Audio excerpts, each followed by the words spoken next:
What if I told you that the difference between people who achieve extraordinary things and those who stay stuck isn't talent, luck, or even opportunity? What if the real difference is simply their ability to force their brain to do hard things when their brain desperately wants to do easy things? Right now, as you listen to this, your brain is already looking for an escape.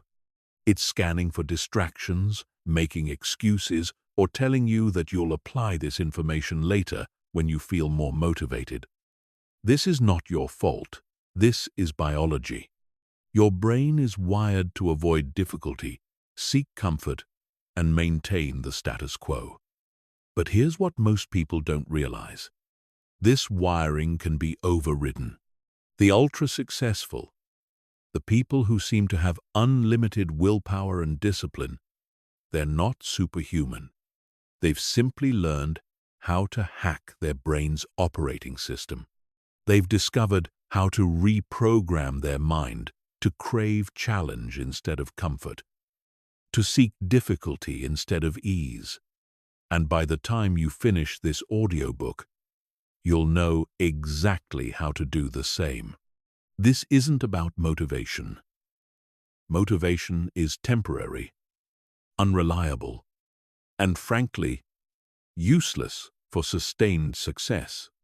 This is about creating a systematic approach that forces your brain to execute, regardless of how you feel. You're about to learn the neuroscience behind resistance, the psychology of execution, and most importantly, the specific techniques that will transform your mind from your greatest obstacle into your most powerful weapon. Because here's the truth. Everything you want in life exists on the other side of hard things. The question is, will you force your brain to go there? Chapter 1. The willpower myth and why it's destroying your potential. Let me destroy a lie that's been holding you back your entire life. You've been told that successful people have more willpower than you, that they possess some superhuman ability to resist temptation and push through difficulty. This is completely false, and believing it is the reason you're stuck. Willpower is not a muscle that some people have more of. It's not a character trait that you either possess or you don't. Willpower is a finite resource that depletes throughout the day, and successful people understand this. They don't rely on willpower to do hard things. They rely on systems that eliminate the need for willpower entirely. Here's what really happens when you try to use willpower to change your life.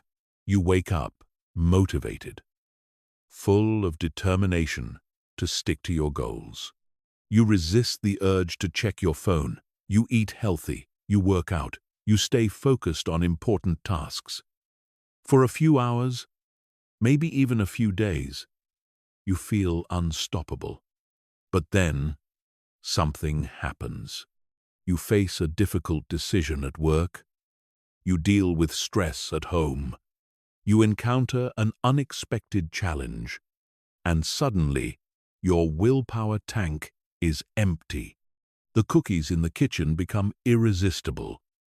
The workout gets skipped. The important project gets postponed. You tell yourself you'll start again tomorrow.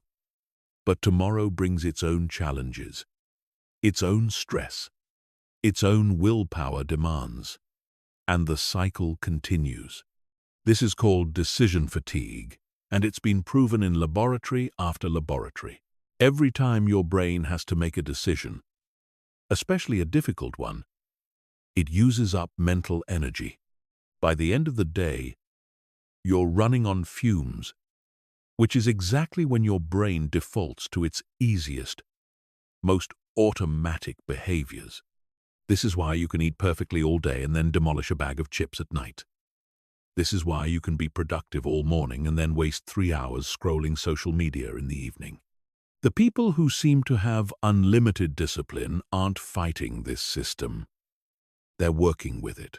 They understand that their brain has limited decision-making capacity, so they eliminate decisions wherever possible. They automate their behaviors, create environments that support their goals, and design systems that make success inevitable without requiring constant mental effort. Steve Jobs wore the same outfit every day, not because he lacked fashion sense, but because he understood that every small decision depletes willpower for bigger, more important decisions. Barack Obama, during his presidency, only wore gray or blue suits for the same reason. These people eliminated trivial decisions to preserve mental energy for what matters. But here's the deeper truth about willpower that will change everything for you. Your brain doesn't actually want to conserve willpower for important things. It wants to avoid difficult things altogether. When you tell yourself you're too tired to work out, too stressed to eat healthy, or too overwhelmed to focus on your goals, your brain isn't protecting your willpower. It's protecting your comfort zone. This is where most people get it wrong. They think the solution is to build more willpower, to develop more self-control, to somehow become the type of person who never struggles with difficult tasks. But the real solution is to stop relying on willpower at all. The real solution is to create conditions where hard things become automatic, where your environment forces the right behaviors, where doing the difficult thing becomes easier than doing the easy thing. Consider this. You don't need willpower to brush your teeth, check your email, or drive to work. These behaviors are automatic because they've been repeated so many times that they require no conscious effort. The secret to forcing your brain to do hard things is to make hard things as automatic as brushing your teeth. This requires understanding that your brain operates on two systems. System 1 is fast, automatic, and emotional. It's the part of your brain that makes you reach for your phone when you're bored, skip the gym when you're tired, and choose Netflix over reading. System 2 is slow, deliberate, and logical. It's the part that sets goals, makes plans, and knows what you should do. Most people try to force System 2 to override System 1 through sheer mental effort. But System 1 is stronger, faster, and it never gets tired. System 2 gets exhausted after a few hours of use. This is why relying on conscious willpower is a losing strategy. The winning strategy is to program System 1 to work for you instead of against you. You do this by creating habits, environments, and systems that make the right choice the automatic choice. You eliminate the need for willpower by removing the decision entirely. This is the foundation of everything we'll discuss in this audiobook. You're not going to become a more disciplined person by forcing yourself to have more willpower. You're going to become a more disciplined person by making discipline automatic. You're going to force your brain to do hard things by making hard things the path of least resistance. Chapter 2. The Neuroscience of Resistance and How Your Brain Sabotages Success. Your brain is not designed for your success. It's designed for your survival. And there's a massive difference between these two objectives that explains why achieving anything meaningful feels like swimming upstream. For hundreds of thousands of years, human survival depended on avoiding unnecessary risks, conserving energy, and staying within the safety of the known. The humans who ventured too far from the tribe, who tried new things, who pushed themselves beyond their limits, often didn't survive to pass on their genes. The ones who survived were cautious, conservative, and comfort-seeking. This is the operating system you've inherited. Your brain is essentially a survival machine that's been programmed to keep you safe. which means keeping you exactly where you are. Every time you try to do something difficult, challenging, or new, your brain interprets this as a potential threat to your survival and activates its resistance mechanisms. This resistance doesn't feel like fear. It feels like perfectly reasonable thoughts and emotions. It feels like, I'm too tired right now. It feels like, this isn't the right time. It feels like, maybe I should do more research first. It feels like, I'll start fresh on Monday.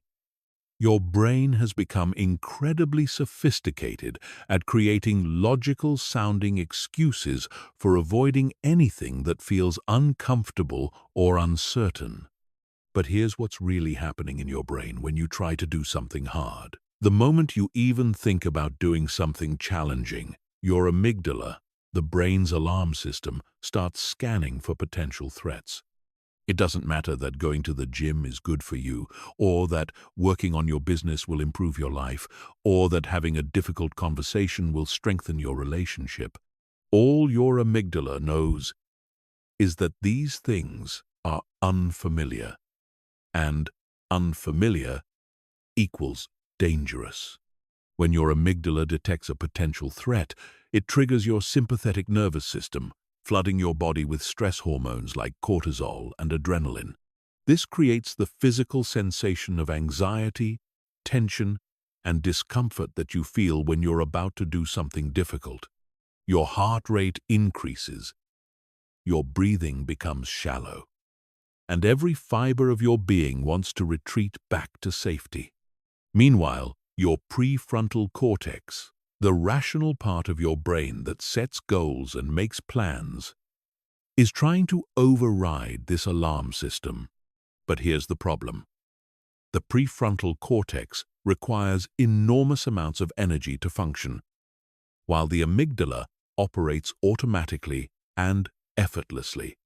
In a battle between reason and emotion, emotion wins almost every time, especially when you're stressed, tired, or overwhelmed. This is why you can know exactly what you should do, why you should do it, and how to do it, but still find yourself unable to take action. It's not a lack of knowledge or motivation. It's a neurological conflict between the part of your brain that wants to grow and the part that wants to survive. But here's where it gets even more sophisticated. Your brain doesn't just resist hard things in the moment. It learns to predict when hard things are coming and creates resistance in advance. This is why you feel dread on Sunday night before a challenging week at work. This is why you feel anxiety before important presentations or difficult conversations. Your brain is essentially training you to avoid challenging situations by making you feel bad just thinking about them. This anticipatory resistance is incredibly powerful because it operates below the level of conscious awareness. You're not choosing to feel anxious about your workout. You're not deciding to feel overwhelmed by your goals. These feelings arise automatically because your brain has learned to associate challenge with discomfort. The good news is that this same learning mechanism can be reprogrammed to work in your favor. Your brain's neuroplasticity, its ability to form new neural connections throughout your life, means that you can literally rewire your resistance patterns. You can train your brain to associate challenge with reward instead of threat. This process begins with understanding the specific resistance patterns your brain uses to keep you stuck. The first pattern is procrastination, which your brain uses to avoid anything that feels difficult or uncertain. Instead of saying, I don't want to do this, your brain says, I'll do it later. This creates the illusion that you're still committed to your goal while allowing you to avoid the discomfort of action.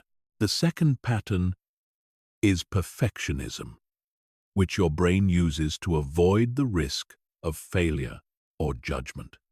Instead of taking imperfect action, your brain convinces you that you need more time, more information, or better conditions before you can begin. This keeps you in an endless state of preparation without ever moving toward execution. The third pattern is rationalization, which your brain uses to justify giving up on your goals. When the going gets tough, your brain provides perfectly logical reasons why this goal isn't really important, why this isn't the right time, or why you should focus on something else instead. This allows you to abandon challenging pursuits while maintaining your self-image as someone who makes rational decisions. Understanding these patterns is the first step to overriding them. But awareness alone isn't enough.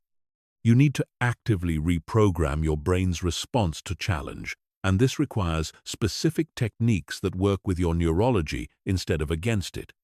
The key is to gradually expose your brain to increasing levels of difficulty while simultaneously rewarding it for pushing through discomfort. This process, called progressive adaptation, literally rewires your neural pathways to associate challenge with positive outcomes instead of threats. Chapter 3. The Force System. Reprogramming your mental operating system. Now that you understand why your brain resists hard things, it's time to learn how to reprogram it to seek them out instead. This isn't about overpowering your brain's resistance through force of will. It's about systematically changing the underlying programming that creates resistance in the first place. Think of your brain like a computer running outdated software. Right now, your mental operating system is running on survival mode, constantly scanning for threats and seeking the path of least resistance. But just like you can update software to improve performance and add new features, you can update your mental programming to support challenge-seeking behavior instead of comfort-seeking behavior. This reprogramming process involves three core components: trigger modification, response replacement, and reward restructuring. Together, these create what I call the force system, a comprehensive approach that makes your brain automatically choose difficulty over ease. Trigger modification is the process of changing your environment and routines to eliminate resistance triggers while amplifying execution triggers. Your brain responds to environmental cues constantly, often below the level of conscious awareness. The sight of your phone triggers the urge to check social media. The comfort of your bed triggers the desire to stay lying down. The sight of unhealthy food triggers cravings. But environmental triggers can work in your favor just as powerfully as they work against you. The sight of workout clothes laid out the night before triggers exercise motivation. A clean, organized workspace triggers focus and productivity. Books visible in your environment trigger learning and growth mindset. The key is to systematically audit your environment and identify every trigger that either supports or undermines your goals. Then you eliminate the negative triggers and amplify the positive ones. This isn't about willpower or self-control. It's about environmental design that makes the right choice the obvious choice. For example, if you want to work out consistently, you don't rely on motivation to get to the gym. You lay out your workout clothes the night before. Pack your gym bag and put it by the door. Set your alarm across the room so you have to get up to turn it off, and keep a water bottle and pre-workout supplement ready on your nightstand. You've created a chain of environmental triggers that naturally leads to exercise without requiring any difficult decisions. Response replacement is the process of consciously choosing new responses to the internal triggers that normally create resistance. When your brain generates thoughts like, "I don't feel like it," "This is too hard," or "I'll do it later." Instead of negotiating with these thoughts, you implement predetermined response patterns that bypass resistance entirely. This requires developing what I call response scripts, predetermined mental responses to common resistance patterns. When your brain says, "I don't feel like working out," your response script might be, "Feelings are temporary. Actions create results." When your brain says, "This project is too overwhelming," your response script might be, "I only need to focus on the next small step."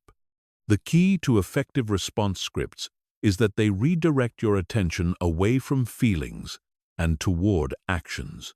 Your brain generates resistance through emotional reasoning, making you feel like avoiding challenge is the right choice. Response scripts bypass emotional reasoning by focusing your attention on predetermined behaviors regardless of how you feel. But the most powerful component of the force system is reward restructuring, which involves consciously training your brain to derive pleasure from difficulty instead of comfort. Your current reward system, shaped by evolution and reinforced by modern society, gives you the biggest dopamine hits from easy pleasures: social media, junk food, entertainment, and other forms of instant gratification. This creates a neurological problem. Your brain is wired to repeat behaviors that generate dopamine, which means it's constantly seeking easy rewards and avoiding activities that don't provide immediate pleasure. Since most meaningful goals require delayed gratification, your brain naturally resists working toward them. Reward restructuring solves this problem by artificially creating dopamine hits for challenging behaviors. You do this through immediate micro-rewards that train your brain to associate difficulty with pleasure. Every time you do something hard, you immediately give yourself a small reward that generates positive feelings. This might mean celebrating for 30 seconds after completing a workout, treating yourself to something small after finishing a difficult task, or simply acknowledging your effort with positive self-talk. The key is that the reward comes immediately after the challenging behavior, creating a direct neurological connection between difficulty and pleasure. Over time, this rewiring process becomes automatic. Your brain starts to anticipate the reward that comes after challenging behaviors, which generates motivation to seek out challenges instead of avoiding them. What once felt difficult and unpleasant starts to feel exciting and rewarding. The force system also incorporates what neuroscientists call implementation intentions, which are if-then plans that automate your responses to specific situations. Instead of relying on in-the-moment decision-making, which is when your brain is most likely to choose comfort over challenge, you predetermined your actions for common scenarios. For example, if I feel like skipping my workout, then I will put on my workout clothes and do just 5 minutes of exercise. If I feel overwhelmed by a project, then I will work on it for just 10 minutes. If I want to check social media during work time, then I will write down 3 important tasks I need to complete first. Implementation intentions work because they transfer control from your emotional brain to your rational brain. When you encounter a resistance trigger, instead of having to make a difficult decision in the moment, you simply execute your predetermined plan. This eliminates the internal negotiation that usually leads to choosing the easy path. The final element of the force system is progressive loading, which gradually increases the difficulty of challenges to build your brain's tolerance for discomfort. Just like physical training involves progressively heavier weights to build strength, mental training involves progressively harder challenges to build psychological resilience. You start with challenges that are difficult but manageable, then gradually increase the difficulty as your brain adapts. This might mean starting with 5-minute workouts and building up to hour-long sessions, or starting with small, uncomfortable conversations and building up to major, difficult discussions. Progressive loading works because it allows your brain to adapt to increased challenge without triggering overwhelming resistance. Each level of difficulty becomes your new baseline, preparing you for the next level. This creates a compound effect where your capacity for handling difficulty grows exponentially over time. Chapter 4. Environmental Programming. Designing your world for automatic execution. Your environment is constantly programming your behavior, whether you realize it or not. Every object you see, every sound you hear, every space you occupy is sending signals to your brain about what actions to take. The problem is that most people live in environments that are programmed for comfort, distraction, and resistance, which means they're fighting an uphill battle every time they try to do something challenging. But here's what successful people understand that others don't. You can reverse engineer your environment to automatically trigger the behaviors you want.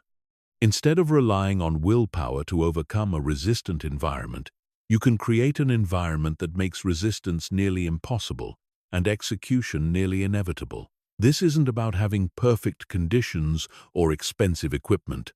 This is about understanding the psychological principles of environmental design and applying them strategically to eliminate friction for positive behaviors while creating friction for negative behaviors.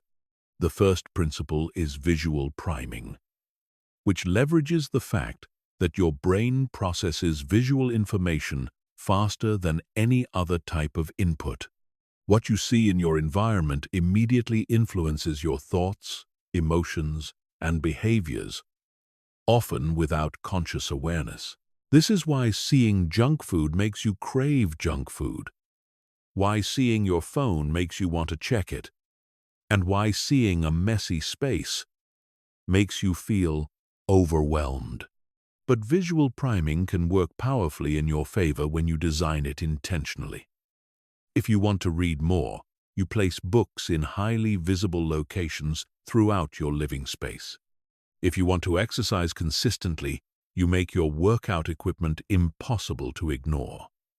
If you want to eat healthier, you make healthy foods the most visible options in your kitchen. The key is to make positive visual cues unavoidable while minimizing or eliminating negative visual cues. This means your phone should be out of sight when you're trying to focus. Your workout clothes should be the first thing you see when you wake up. Your workspace should contain only items that support productive work. The second principle is friction engineering, which involves making positive behaviors easier to start while making negative behaviors harder to start. Your brain naturally gravitates toward the path of least resistance, so you can influence your behavior by controlling which path requires less effort. This might mean preparing healthy meals in advance, so eating well requires less effort than ordering junk food. It might mean deleting social media apps from your phone, so checking them requires more effort than doing productive work. It might mean setting up your workspace the night before, so starting important tasks requires less effort than procrastinating. Friction engineering is incredibly powerful because it works with your brain's natural tendencies instead of against them. Instead of forcing yourself to choose the harder option, you engineer your environment so that the right choice becomes the easier choice. The third principle is context stacking, which involves using existing strong habits as triggers for new behaviors you want to develop. Your brain already has automatic routines that require no willpower or decision-making. By attaching new behaviors to these existing patterns, you can make them automatic as well. For example, if you want to develop a meditation practice, you might stack it onto your existing morning coffee routine. After you pour your coffee, you immediately sit down for 5 minutes of meditation before drinking it. If you want to exercise consistently, you might stack it onto your existing evening routine of changing out of work clothes. Context stacking works because your brain uses environmental and behavioral cues to trigger automatic responses. When you consistently perform behavior B after behavior A, your brain starts to automatically anticipate behavior B whenever behavior A occurs. This creates a psychological momentum that makes the new behavior feel natural and inevitable. The fourth principle is environmental restriction, which involves physically removing the option to engage in behaviors that undermine your goals. This is different from relying on willpower to avoid temptations. This is about making temptations literally unavailable, so your brain can't choose them, even if it wants to. If you want to eliminate mindless snacking, you remove all junk food from your living space. If you want to stop wasting time on social media, you delete the apps and use website blockers during focus time. If you want to stop staying up too late watching television, you remove the television from your bedroom. Environmental restriction is incredibly effective because it eliminates the decision-making process entirely. Your brain can't choose what isn't available. This allows you to make one difficult decision, changing your environment, that eliminates hundreds of smaller decisions that would otherwise require willpower. The fifth principle is social environmental design, which recognizes that the people in your environment have enormous influence over your behavior and mindset. If you're surrounded by people who avoid challenges, make excuses, and settle for mediocrity, their behaviors will become your norm. If you're surrounded by people who embrace difficulty, take action, and push for excellence, their behaviors will elevate your standards. This means you need to be intentional about who you spend time with, both in person and virtually. The conversations you have, the content you consume, and the communities you participate in are all shaping your beliefs about what's normal and possible. Social environmental design might mean joining groups or communities where challenging behavior is the norm. It might mean finding an accountability partner who expects you to follow through on your commitments. It might mean consuming content from people who model the mindset and behaviors you want to develop. The final principle is temporal environmental design, which involves structuring your time to support challenging behaviors. Most people leave their schedule completely open, which means their brain defaults to the easiest available option at any given moment. But you can eliminate this decision-making by predetermined when challenging behaviors will occur. This means scheduling your workouts like important meetings that can't be moved. It means blocking time for important projects and treating that time as sacred. It means creating non-negotiable routines that happen at the same time every day, regardless of how you feel or what else is going on. Temporal environmental design works because it removes the question of when from challenging behaviors. Your brain doesn't have to decide when to work out, when to work on important projects, or when to engage in growth activities. These decisions have already been made, which eliminates one of the biggest sources of resistance. Chapter 5. Mental Leverage Techniques. Multiplying your psychological power. Most people approach difficult challenges by trying to push through them with raw mental effort. They grit their teeth, clench their fists, and attempt to overpower their resistance through sheer force of will. This approach occasionally works in the short term, but it's exhausting, unsustainable, and completely unnecessary. What if instead of pushing harder, you could pull easier? What if instead of fighting your brain's resistance, you could redirect its power toward your goals?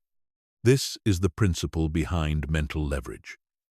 Using psychological techniques that multiply your effectiveness while requiring less mental energy. Think about physical leverage.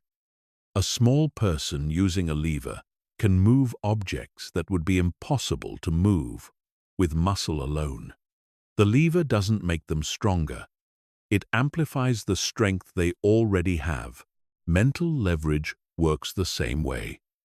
It amplifies your existing motivation, focus, and determination by working with your brain's natural mechanisms instead of against them. The first mental leverage technique is pain-pleasure repositioning, which involves consciously rewiring your brain's association between difficulty and discomfort. Right now, your brain has learned to associate challenging activities with negative feelings, stress, anxiety, fatigue, and frustration. This creates automatic resistance every time you encounter something difficult. But you can systematically retrain your brain to associate challenge with positive feelings, excitement, pride, growth, and achievement. This requires consistently focusing on the positive aspects of difficult experiences while minimizing attention to the negative aspects. When you're doing something hard, instead of thinking, "This is exhausting," or "I want this to be over," you consciously redirect your attention to thoughts like, "I'm getting stronger," or "This is where growth happens." Instead of focusing on the discomfort you're feeling, you focus on the progress you're making. This isn't positive thinking or self-deception. This is neural reprogramming based on the scientific principle that your brain strengthens whatever patterns you repeatedly activate. By consistently associating difficulty with positive meaning, you literally rewire your neural pathways to generate enthusiasm for challenges instead of resistance. The second technique is future self-visualization, which leverages your brain's powerful visual processing system to create motivation for present-moment action. Your brain struggles with abstract concepts like future success, but responds powerfully to concrete visual images. When you can vividly see and feel the person you'll become by doing hard things, your brain treats that future reality as achievable and desirable. Effective future self-visualization involves all your senses, not just visual imagery. You don't just see yourself achieving your goals. You hear the sounds, feel the emotions, and experience the physical sensations of success. You visualize specific scenes, walking into meetings with confidence, having energy and vitality, receiving recognition for your achievements, enjoying the lifestyle your hard work has created. The key is to make these visualizations as detailed and emotionally engaging as possible. Your brain needs to believe that this future is real and attainable. When it does, it automatically starts making decisions that move you toward that future instead of away from it. The third technique is identity-based leverage, which works by aligning your actions with a stronger version of your identity. Instead of relying on external motivation or willpower, you tap into the powerful psychological drive for self-consistency. When your brain believes you are a certain type of person, it automatically generates behaviors that match that identity.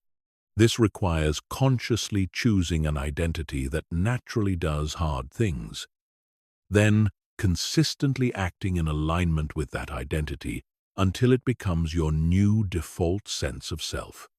Instead of saying, "I want to get in shape," you adopt the identity, "I am someone who takes care of their body." Instead of saying, "I should work harder," you adopt the identity, "I am someone who executes on their commitments." The more you act in alignment with this stronger identity, the more real it becomes in your mind. Eventually, doing hard things stops feeling like something you're forcing yourself to do and starts feeling like something you naturally do because of who you are. The fourth technique is systems thinking leverage, which involves focusing on the processes that create results instead of the results themselves. Your brain gets overwhelmed when it focuses on big, distant outcomes, but it functions optimally when it focuses on small, immediate actions. Instead of thinking, "I need to lose 50 pounds, you think, "I need to make good food choices at my next meal." Instead of thinking, "I need to build a successful business," you think, "I need to complete the next task on my action plan." This redirects your mental energy toward actionable steps instead of abstract outcomes. Systems thinking is leveraging because it breaks overwhelming goals into manageable actions while maintaining forward progress. Your brain can handle small challenges much more easily than large ones, but small challenges consistently applied create massive results over time. The fifth technique is social leverage, which harnesses the powerful human drive for social connection and approval.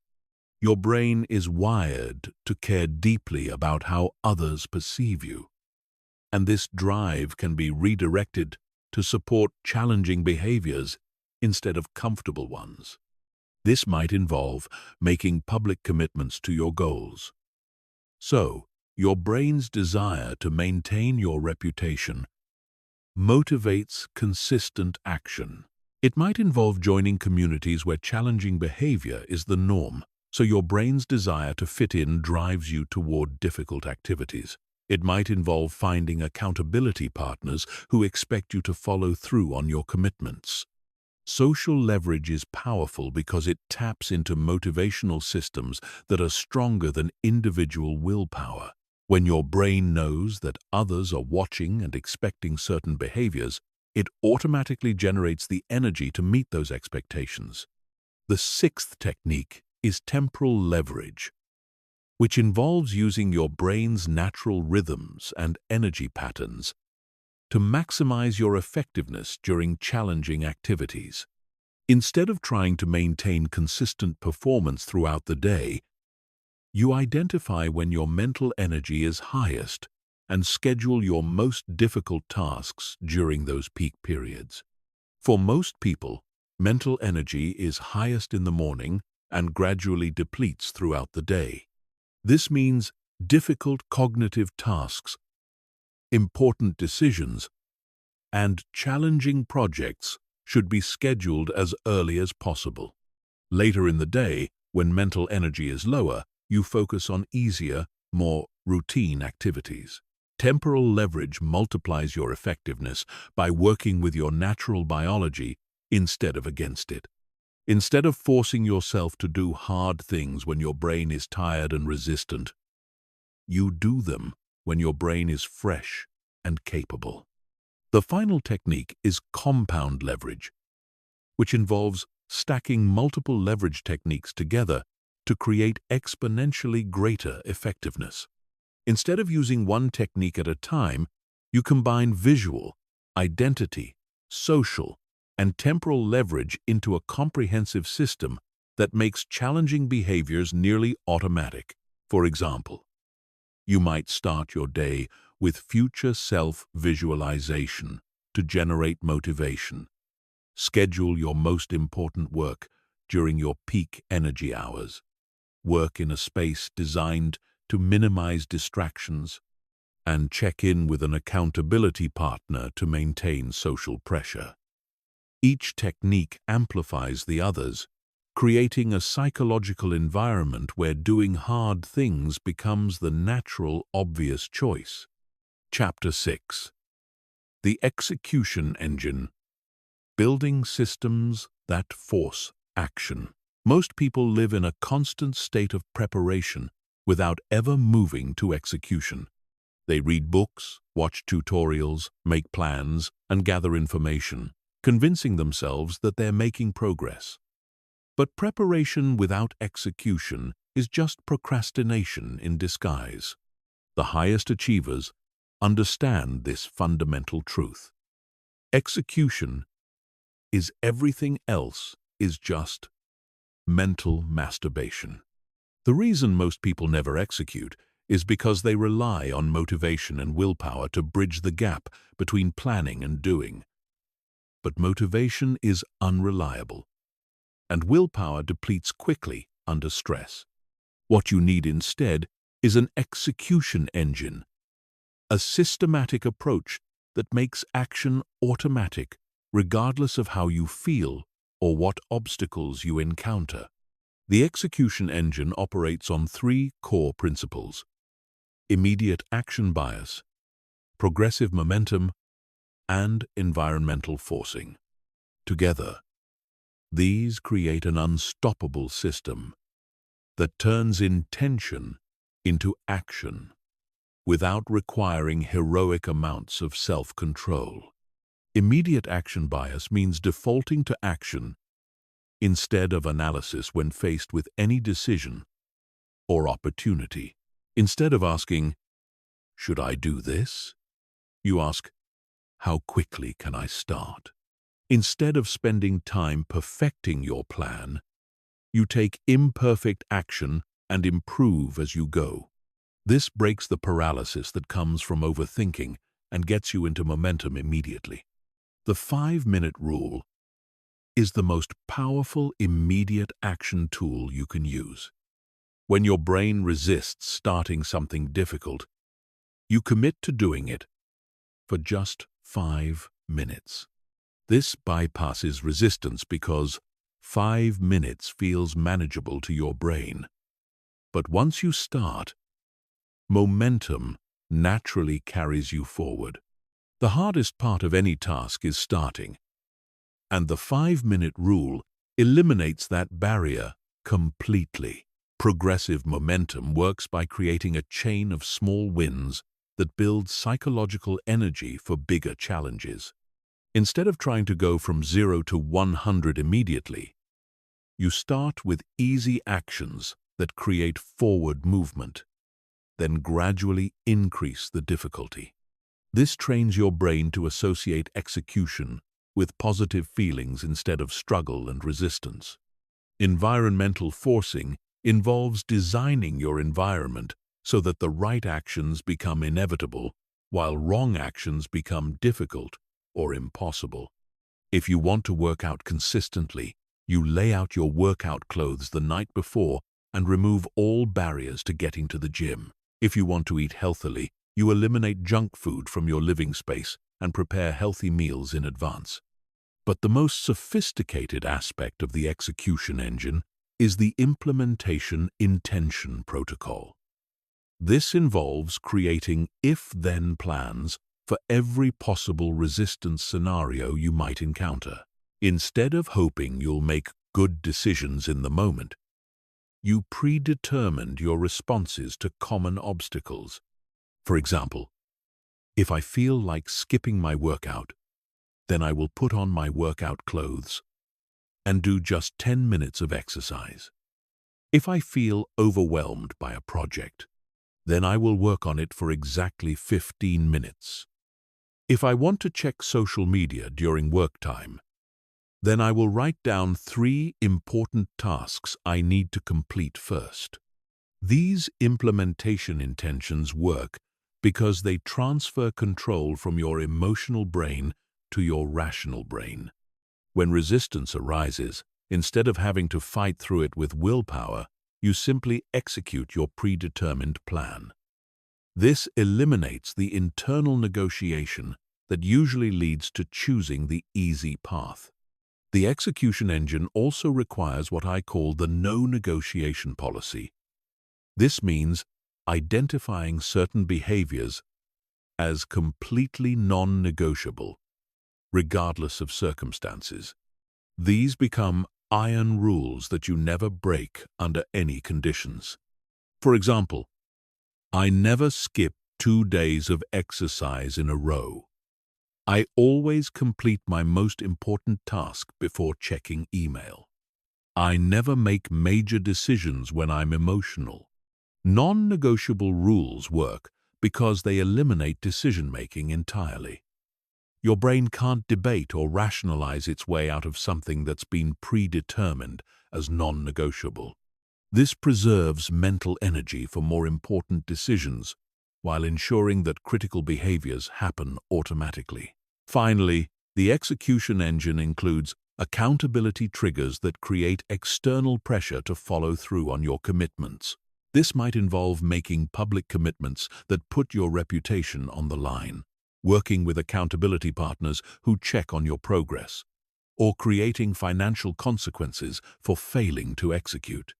The key is making the cost of not executing higher than the discomfort of executing.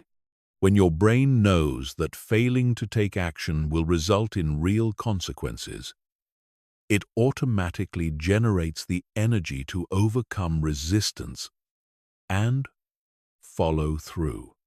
Chapter 7. Deep Focus Mastery. Training your brain for laser concentration. In a world designed to destroy your attention, the ability to focus deeply on important tasks has become a superpower that separates high achievers from everyone else. While most people's brains are scattered across multiple distractions, jumping from task to task without ever achieving meaningful depth, those who master deep focus can accomplish more in a few hours than others accomplish in entire days. But here's what most people don't understand about focus. It's not a natural ability that some people have and others don't. Focus is a trainable skill that becomes stronger with practice and weaker with neglect. Every time you resist a distraction and maintain concentration on an important task, you strengthen your focus muscle. Every time you give in to distraction, you weaken it. The modern world has created an epidemic of attention deficit that goes far beyond clinical conditions. The average person checks their phone over 150 times per day and can focus on a single task for less than 11 minutes before being interrupted or interrupting themselves. Your brain has been trained to crave constant stimulation and immediate gratification, making sustained focus feel almost impossible.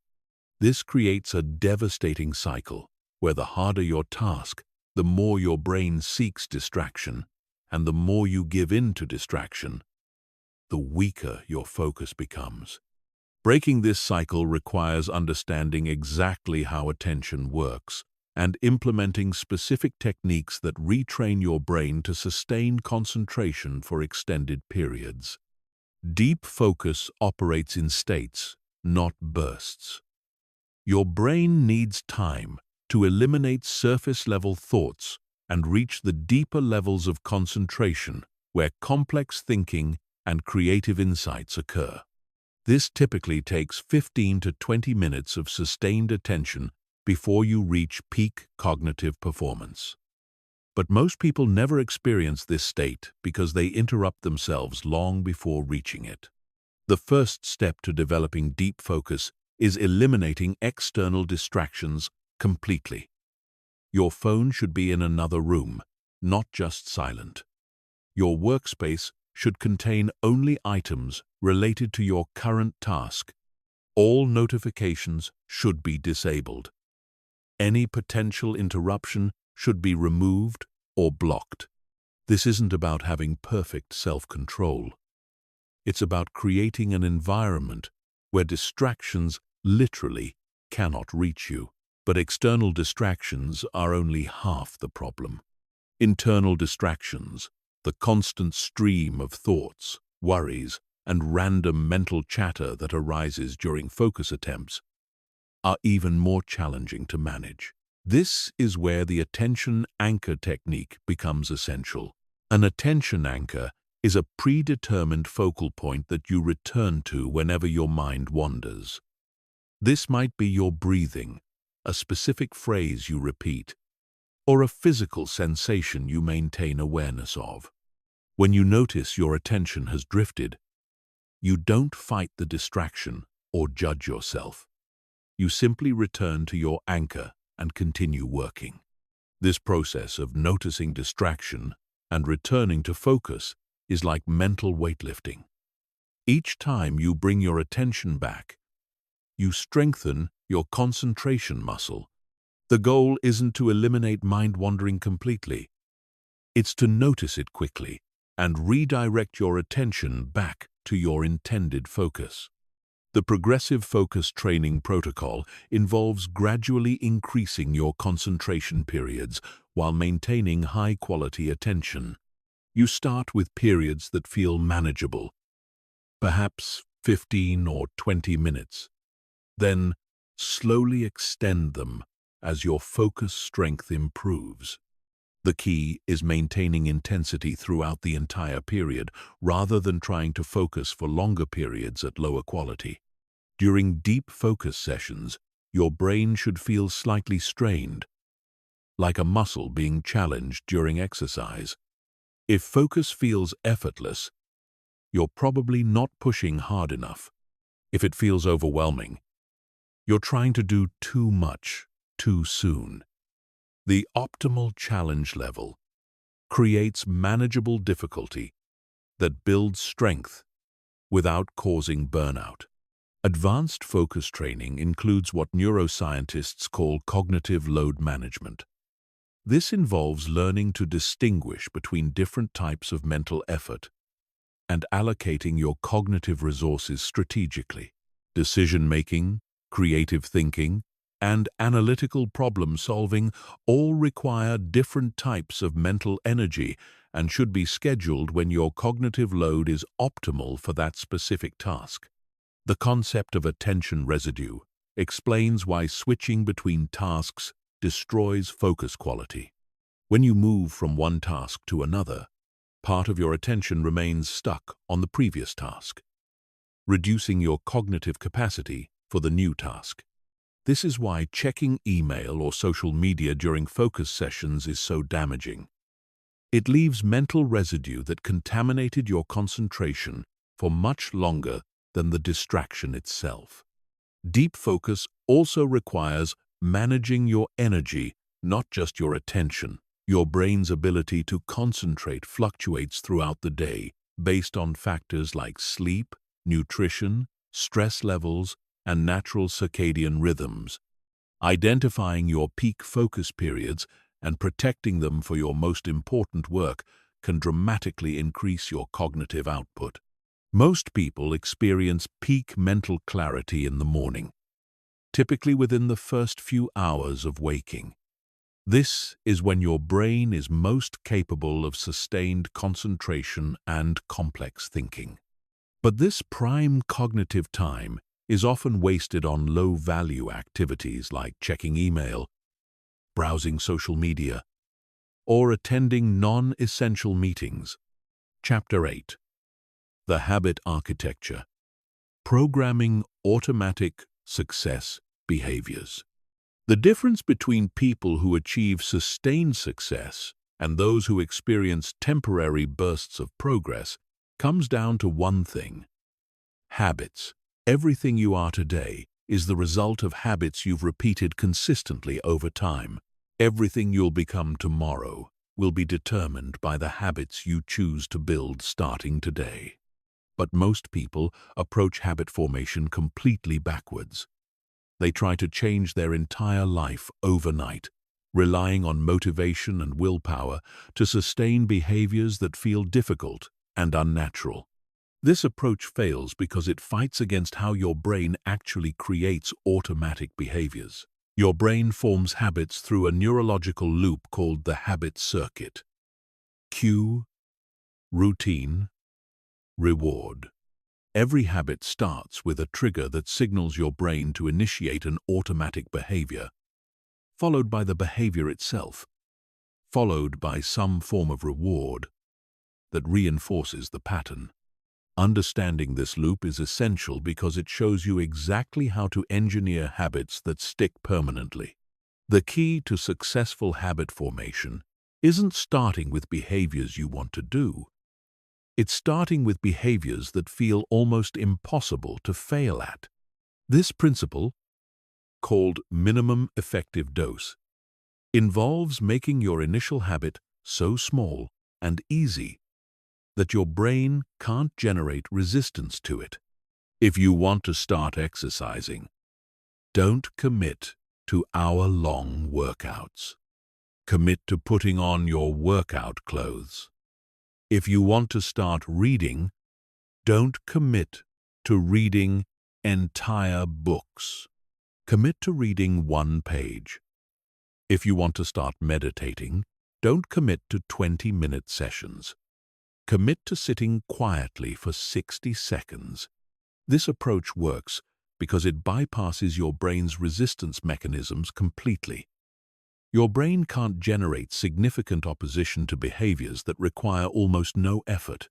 But once you start the behavior, momentum naturally carries you forward, often leading you to do more than your minimum commitment.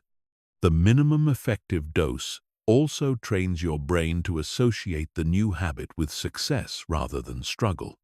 Every time you complete your tiny habit, you create positive reinforcement that makes the behavior more likely to repeat.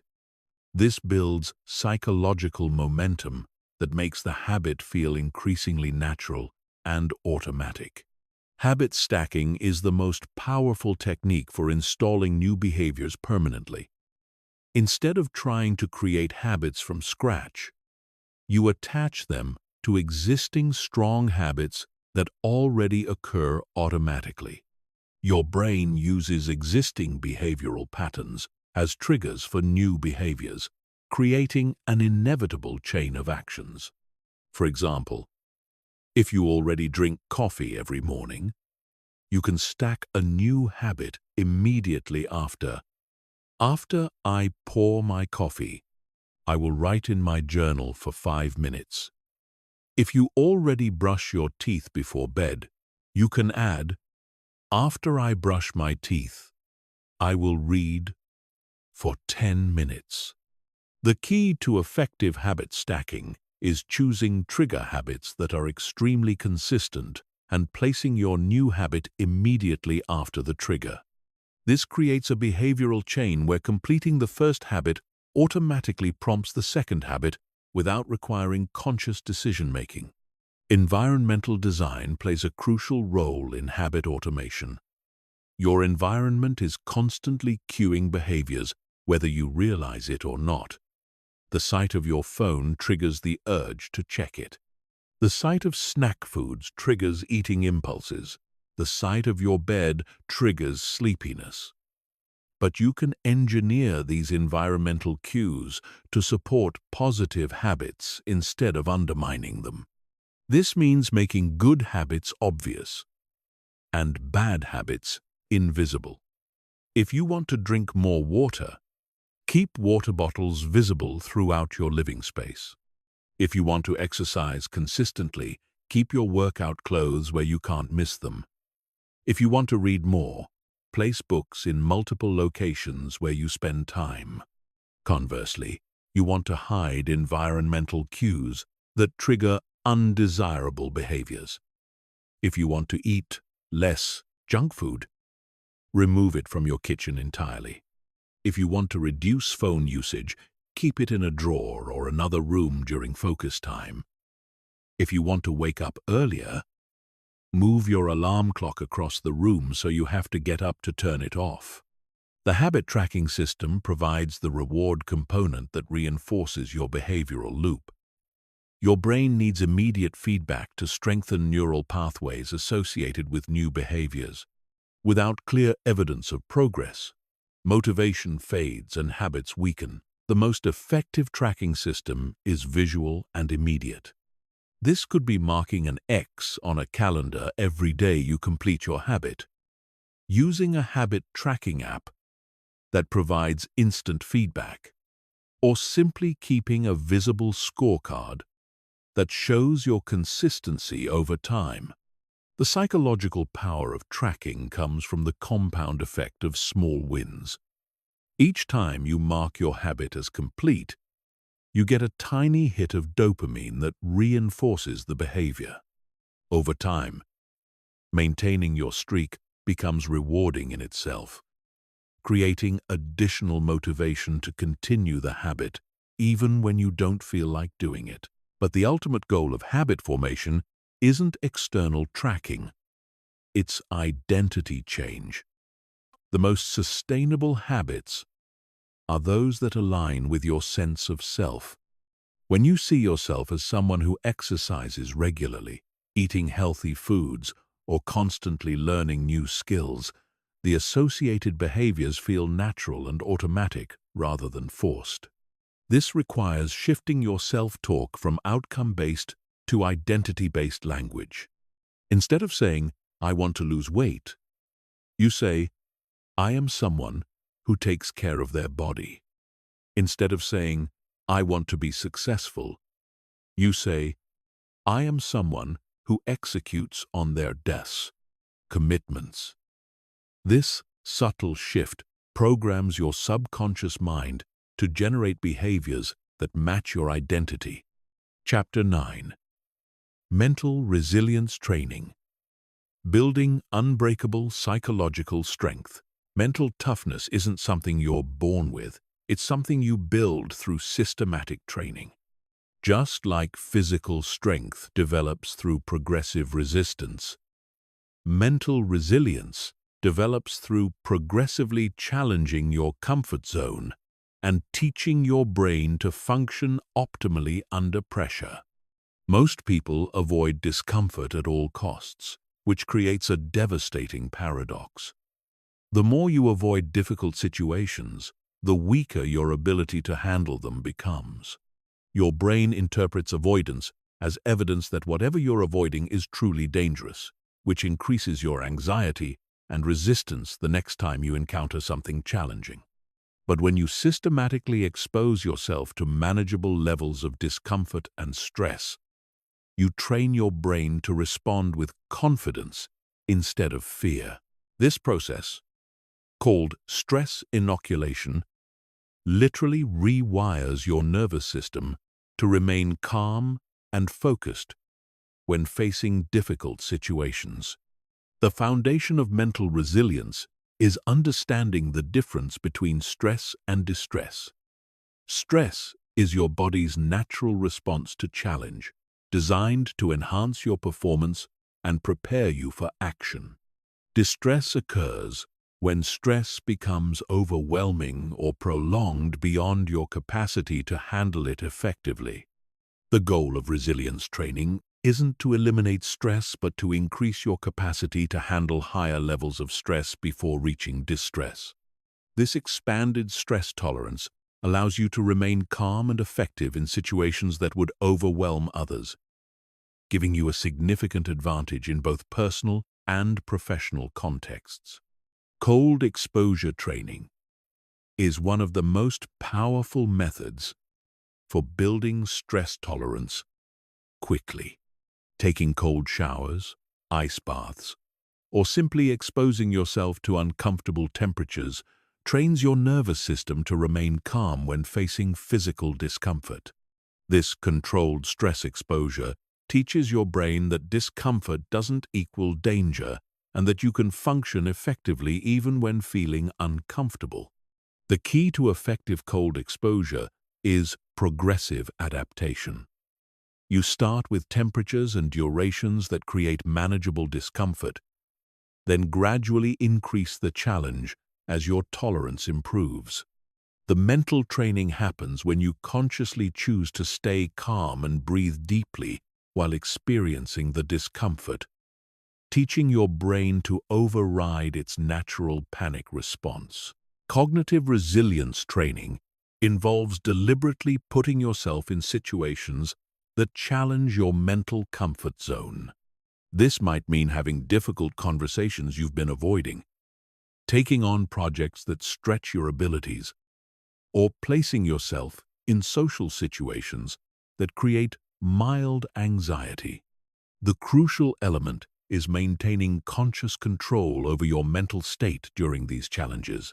Instead of allowing stress to trigger automatic reactions, you practice responding with deliberate calm and strategic thinking.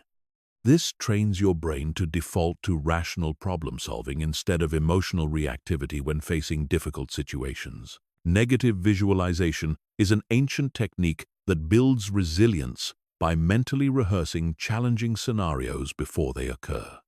By imagining how you would handle potential setbacks, failures, or difficult situations, you prepare your mind to respond effectively if these situations actually arise.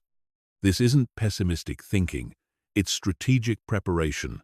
When you've mentally rehearsed your response to various challenges, your brain doesn't interpret unexpected difficulties as overwhelming threats. Instead, it recognizes them as manageable situations you're prepared to handle. The practice involves visualizing specific challenging scenarios in detail, then mentally walking through how you would respond with calm confidence. You see yourself maintaining emotional control, thinking clearly under pressure, and taking effective action despite the difficulty of the situation. Emotional regulation training focuses on developing conscious control over your emotional responses to stress and challenge. Most people experience emotions as automatic reactions they can't control. But neuroscience has proven that you can learn to influence your emotional state through specific mental techniques. The key is understanding that emotions are generated by your thoughts and interpretations, not by external circumstances themselves. Two people can experience identical situations and have completely different emotional responses based on how they interpret what's happening. This means you can change your emotional experience by changing how you think about challenging situations. Instead of viewing setbacks as failures, you can interpret them as learning opportunities. Instead of seeing stress as something negative, you can view it as evidence that you're growing and pushing your limits. The reframing technique involves consciously choosing more empowering interpretations of difficult situations. When you encounter a challenge, instead of asking, "Why is this happening to me?" you ask, "How is this helping me grow stronger?" This simple shift in perspective changes your entire emotional experience of the situation. Recovery protocols are essential for maintaining high performance under sustained pressure. Just like physical training requires rest periods for muscle growth, mental resilience training requires recovery periods for psychological adaptation and growth. This includes both active recovery, where you engage in activities that restore mental energy, and passive recovery, where you allow your mind to rest completely. Active recovery might include activities like light exercise, creative pursuits, or social connection. Passive recovery involves activities like meditation, sleep, or simply sitting quietly without stimulation. The key is balancing challenge with recovery so that you're constantly building resilience without burning out. Too much challenge without adequate recovery leads to breakdown. Too much recovery without adequate challenge leads to weakness. The optimal balance keeps you growing steadily while maintaining long-term sustainability. Chapter 10. The Persistence Protocol. Never quitting until you win. The ultimate test of your mental training isn't how you perform when things go well. It's whether you can persist when everything goes wrong. Persistence is the defining characteristic that separates those who achieve extraordinary results from those who give up just before their breakthrough. But persistence isn't about grinding through suffering indefinitely. It's about strategic endurance combined with intelligent adaptation. Most people quit not because their goal becomes impossible, but because their current approach becomes unsustainable. They mistake temporary setbacks for permanent failures, interpret difficulties as signs they're on the wrong path, and abandon their objectives just when persistence would pay off most. True persistence requires what I call intelligent stubbornness, the ability to remain committed to your ultimate objective while being completely flexible about your methods. This means never giving up on what you want while constantly experimenting with how you'll achieve it. The persistence protocol begins with outcome independence, which involves detaching your emotional state from short-term results while maintaining complete commitment to long-term success. When you're outcome independent, temporary failures don't discourage you because you understand they're part of the process, not evidence that you should quit. This psychological stance allows you to maintain consistent effort regardless of whether you're winning or losing in the moment.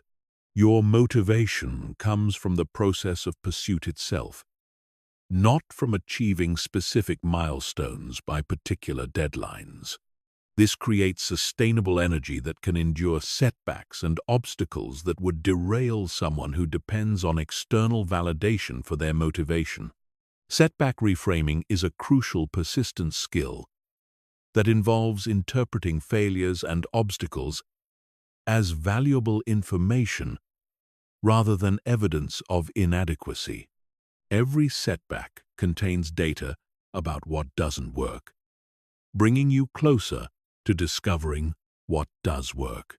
When you view failures as research rather than rejection, they become fuel for persistence rather than reasons to quit. The key is developing what psychologists call an experimental mindset, where every action is a test designed to gather information about the most effective path forward. This removes the emotional charge from failure because failed experiments aren't personal rejections. They're simply data points that guide your next iteration. This mindset shift is crucial because it allows you to fail fast and fail cheap while maintaining momentum toward your ultimate objective. Instead of investing massive amounts of time and energy in approaches that might not work, you test ideas quickly, learn from the results, and adjust your strategy based on real feedback. The minimum viable persistence principle involves identifying the smallest amount of daily effort that keeps you moving forward during difficult periods. When motivation is low and obstacles are high, instead of trying to maintain peak performance, you commit to a minimal daily action that preserves your momentum. This might mean doing one push-up when you can't face a full workout, writing one paragraph when you can't complete entire chapters, or making one business call when you can't handle a full day of sales activity. The specific action matters less than maintaining the psychological pattern of forward movement. Minimum viable persistence works because it prevents the all-or-nothing thinking that leads to quitting. When you can't do everything perfectly, you can still do something meaningful. This keeps your identity as someone who persists intact and often leads to doing more than your minimum once you start. Strategic patience involves understanding that meaningful results often require more time than initially expected, but also knowing when persistence becomes counterproductive. This balance requires regularly assessing whether your current approach is making measurable progress, even if that progress is slower than hoped. The key metrics for strategic patience are leading indicators rather than lagging indicators. Leading indicators show that you're moving in the right direction even before final results appear. These might include increased skills, expanded networks, improved systems, or growing knowledge that will eventually translate into observable success. Lagging indicators are the final outcomes you're working toward, but they often show results long after the actions that created them. By focusing on leading indicators, you can maintain confidence in your progress even when final results aren't yet visible. The compound persistence principle recognizes that effort invested in difficult periods pays exponentially higher returns than effort invested during easy periods. When others are quitting, reducing effort, or avoiding challenges, your continued persistence gains you disproportionate ground because you're competing against fewer people who are trying at the same intensity. This creates accelerated progress during periods that would normally slow down results. Your persistence during others' weakness becomes your greatest competitive advantage and often leads to breakthrough moments that wouldn't have been possible during easier periods. Environmental persistence support involves creating systems and structures that make quitting more difficult than continuing.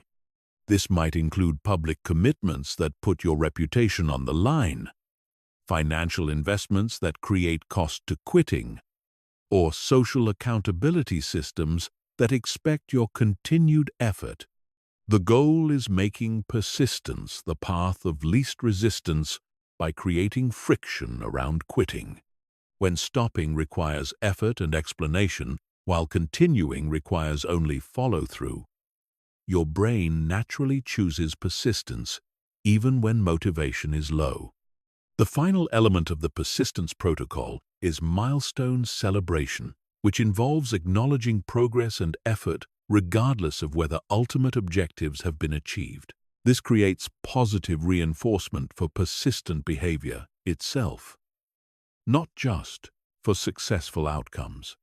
Regular celebration of persistence maintains the psychological energy needed for long-term endurance, while building an identity around being someone who never gives up. This identity becomes self-reinforcing, making persistence feel natural and automatic, rather than forced and difficult. Chapter 11. Advanced Mental Programming. Breaking through your ultimate limitations. There comes a point in your mental development where standard techniques aren't enough. You've built basic discipline, developed good habits, and can handle moderate challenges. But to reach elite levels of performance, you need to reprogram the deepest layers of your subconscious mind, where your most fundamental limitations hide. These aren't the obvious limitations that you can see and address consciously. These are the invisible barriers that operate below your awareness, secretly sabotaging your efforts, even when you think you're giving everything you have. They're the reason you might work incredibly hard but still hit invisible ceilings. Why you can push yourself to certain levels but mysteriously can't break through to the next tier of performance. Advanced mental programming involves identifying and systematically dismantling these hidden limitations while installing new programming that supports unlimited growth. This requires understanding how your deepest beliefs were formed and using specific techniques that can override programming that has been reinforced for decades. The first level of advanced programming targets your identity-based limitations. Most people underestimate how powerfully their sense of self constrains their behavior. If you see yourself as someone who struggles with consistency, your brain will unconsciously create situations that prove this identity correct. If you believe you're not the type of person who achieves extraordinary success, you'll unconsciously sabotage opportunities that would contradict this belief. Identity reprogramming requires systematically acting in ways that contradict your current self-image while simultaneously feeding your mind evidence of your new identity. This isn't positive thinking or self-deception. This is strategic identity construction through deliberate action and selective attention.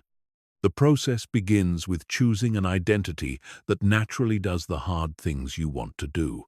Instead of seeing yourself as someone who struggles with discipline, you adopt the identity of someone who thrives on challenge.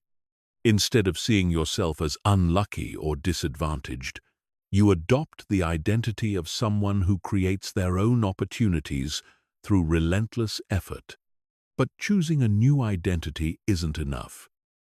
You must then act in alignment with this identity consistently, especially when it feels unnatural or forced. Every time you act in accordance with your chosen identity, you create evidence that supports it. Every time you act contrary to your old identity, you weaken its psychological hold on you. The second level of advanced programming addresses your relationship with discomfort and uncertainty. Most people have been conditioned to interpret discomfort as a signal to stop or retreat, but elite performers have learned to reinterpret these same sensations as signals that they're growing and pushing into new territory. This requires reconditioning your nervous system's response to stress and challenge. Instead of experiencing anxiety when facing difficult tasks, you can train your brain to generate excitement. Instead of feeling dread when approaching uncomfortable situations, you can condition yourself to feel anticipation for growth opportunities. The neurotechnology for this reprogramming involves repeatedly pairing challenging experiences with positive emotional states through specific breathing techniques, visualization protocols, and cognitive reframing exercises. Over time, your brain learns to automatically generate positive emotions when encountering difficulty, instead of resistance and avoidance. The third level targets your belief systems about what's possible for someone like you. These limiting beliefs often sound reasonable and are reinforced by your social environment, making them particularly difficult to identify and change. They might include beliefs like, "People from my background don't achieve that level of success," or "I'm just not naturally disciplined," or "I don't have the right connections or resources." These beliefs create what psychologists call learned helplessness, where you unconsciously avoid pursuing certain goals because your programming tells you they're impossible. This causes you to never develop the capabilities that would actually make them possible, creating a self-fulfilling prophecy of limitation. Belief system reprogramming requires exposing yourself to evidence that contradicts your limiting beliefs while simultaneously taking actions that prove new possibilities. This might mean studying people who achieved success despite similar backgrounds, deliberately placing yourself in situations that challenge your assumptions, and consistently taking actions that would only make sense if your limiting beliefs were false. The fourth level of advanced programming involves rewiring your relationship with failure and setbacks. Most people have been conditioned to interpret failure as evidence of their inadequacy, which creates massive resistance to taking risks or pushing boundaries. But elite performers have learned to interpret failure as valuable information that guides them toward better strategies. This requires developing what researchers call anti-fragility, where you don't just tolerate setbacks but actually become stronger because of them. Every failure becomes fuel for improvement rather than evidence of limitation. Every setback becomes information that makes your next attempt more likely to succeed. The programming process involves deliberately seeking out challenging situations where failure is likely, then practicing your response to setbacks until it becomes automatic. You learn to immediately ask empowering questions when things go wrong. What can this teach me? How is this making me stronger? What opportunity does this create? The fifth level targets your programming around effort and struggle. Most people have been taught that having to work hard for something means they're not naturally gifted, or that success isn't meant for them. This creates resistance to the sustained effort that's required for extraordinary achievement. Elite performers have reprogrammed themselves to interpret struggle as evidence that they're pursuing something worthwhile. They've learned to derive satisfaction from the process of overcoming obstacles rather than only from achieving final outcomes. This makes them capable of sustaining effort for much longer periods without burning out or losing motivation. This reprogramming involves consciously celebrating moments of struggle and effort rather than only celebrating results. You train your brain to generate positive emotions from the process of pushing your limits, working through difficulties, and maintaining consistency despite challenges. The final level of advanced programming involves transcending the need for external validation or motivation. Most people's behavior is ultimately driven by seeking approval, avoiding criticism, or proving their worth to others. This creates psychological dependency that limits their ability to pursue unconventional paths or maintain effort when external support is lacking. True mental freedom requires developing internal validation systems that are independent of external circumstances or other people's opinions. This means deriving satisfaction from your own standards of excellence, measuring progress against your own previous performance, and maintaining motivation based on your internal vision rather than external pressures. This programming creates what researchers call intrinsic motivation, which is far more sustainable and powerful than any external motivator. When your drive comes from internal sources, you become capable of extraordinary persistence and can pursue goals that others consider impossible or impractical. Chapter 12. Elite Performance Protocols. Operating at maximum human potential. Elite performance isn't just about working harder or being more disciplined than others. It's about operating your mind and body at levels that most people never access, using protocols and techniques that optimize every aspect of your cognitive and physical capabilities. This is how the top 1% of performers in any field consistently output results that seem impossible to everyone else. The foundation of elite performance is understanding that your brain and body operate as an integrated system, and optimizing one without the other leaves massive potential unrealized. Elite performers don't just train their minds or just train their bodies. They systematically optimize their entire biological and psychological operating system to function at peak capacity. The first protocol involves optimizing your brain's physical hardware through strategic stress exposure and recovery cycles. Your brain, like any high-performance system, becomes stronger and more efficient when challenged appropriately and given adequate recovery time. Most people either never challenge their brain sufficiently or challenge it constantly without allowing for proper recovery. Elite mental training involves deliberate cognitive stress through activities that push your brain beyond its comfort zone. Complex problem-solving under time, pressure, learning new skills that require intense concentration, or maintaining focus during physically demanding activities.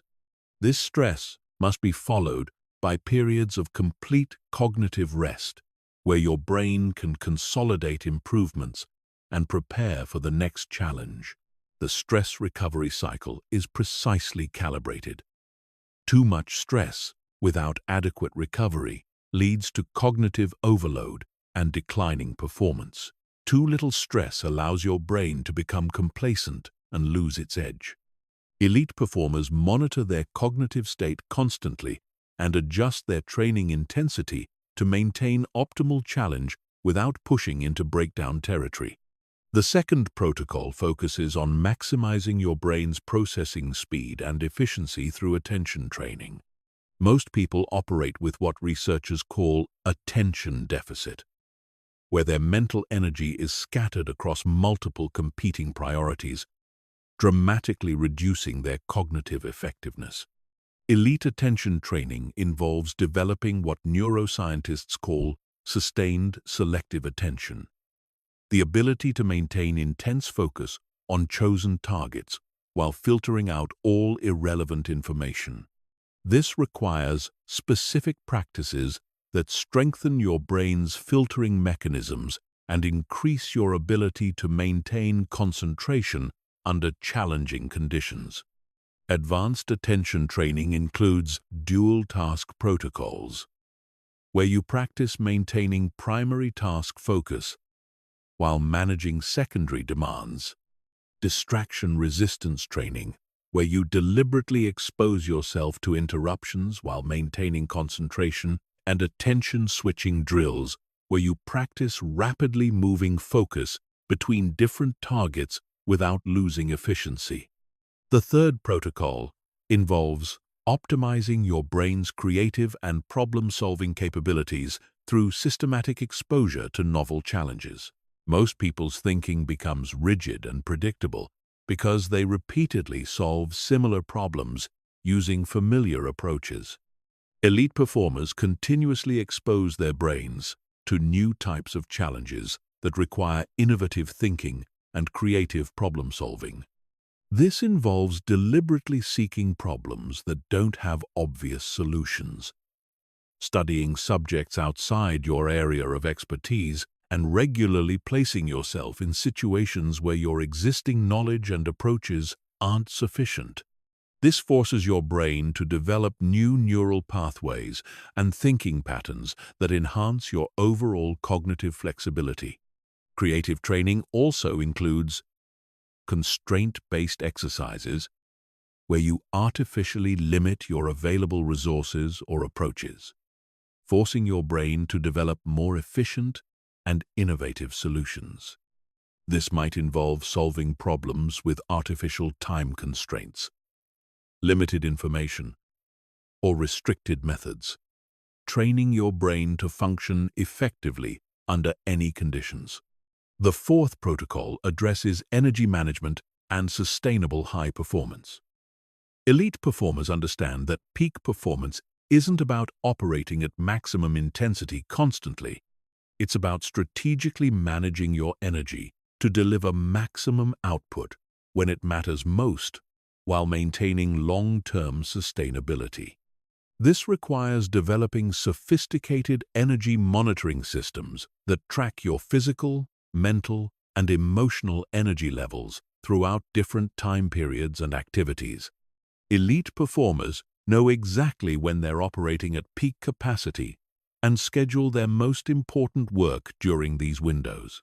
Energy optimization also involves strategic depletion and recovery cycles.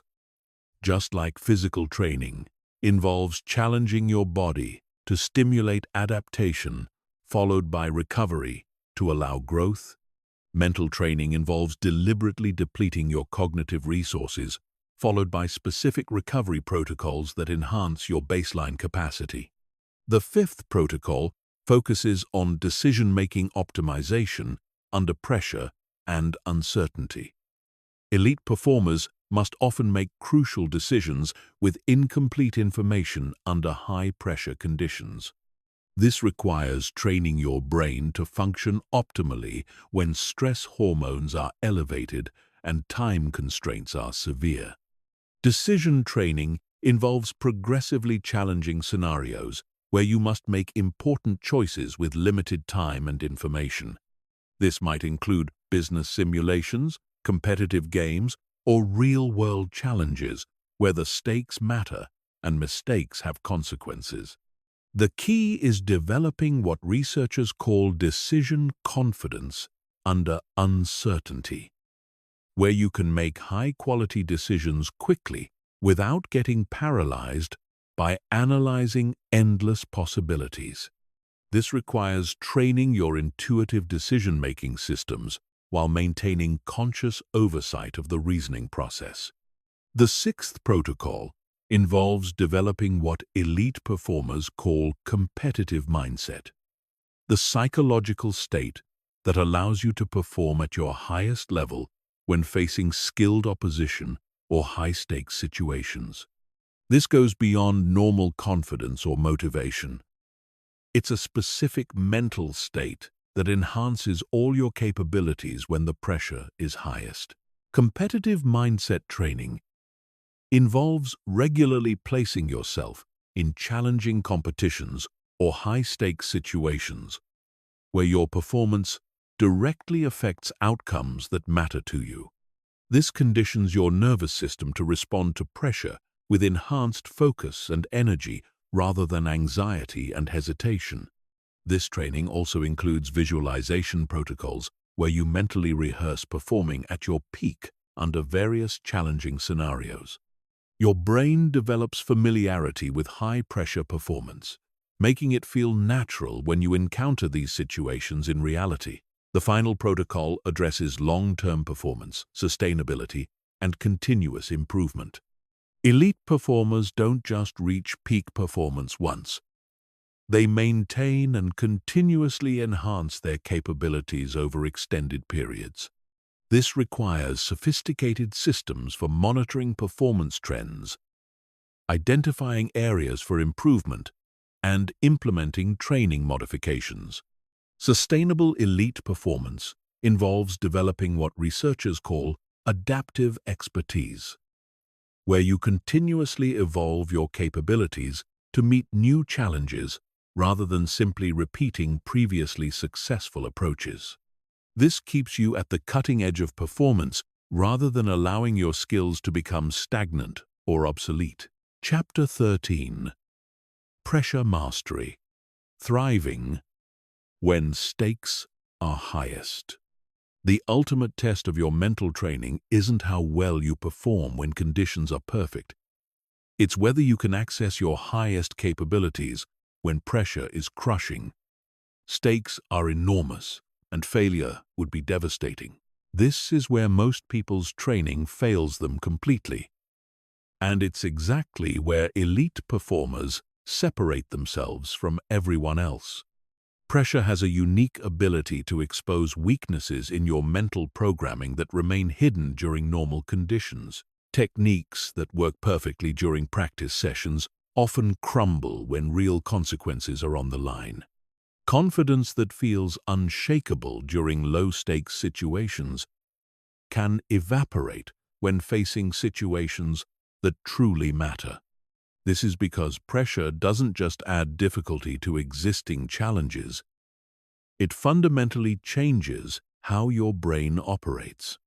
Under high pressure, your nervous system shifts into survival mode, flooding your body with stress hormones that impair complex thinking, reduce creativity, and create tunnel vision that prevents you from accessing your full range of capabilities.